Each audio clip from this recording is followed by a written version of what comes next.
If you've ever been stuck with a jar that you cannot open, like the lid feels so tightly screwed on, I've got an awesome trick that was actually taught to me by my dad, who is a chef, and he worked in the Merchant Navy as a chef. So I imagine that they probably used a lot of jarred and tinned foods out at sea. So what you're going to be doing is you need a bread and butter knife, and whichever jar is causing you grief that you just cannot open, this is sealed shut. And what you're going to be doing is you're going to be using the bread and butter knife, and you're going to be slipping it in to the gap between the jar and the lid here. And the idea is to release some pressure. And then once you've released a little bit of pressure, the lid is going to come off so easily. And this works for any lid. It does make no difference how tightly it's screwed on. Once you've let some pressure out, you'll be able to open it.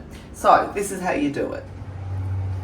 So you're going to find a little spot here under the lid, and you're going to be, just do be careful with the bread and butter knife. There we go. You might have heard that. It was very, very imperceptible sound, but you heard probably a little bit of a hiss there, and we've broken the seal and the lid comes off.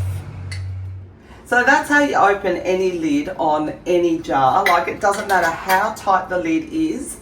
Once you're breaking that seal with this bread and butter knife, the lid is so easy to take off. So that's basically the trick. That's how you do it. Bread and butter knife, slip it under. You find a little bit here under that lid. Be very careful with the knife, and then no lid is ever going to defeat you again. Just lift it a little bit, and you can hear that little hiss.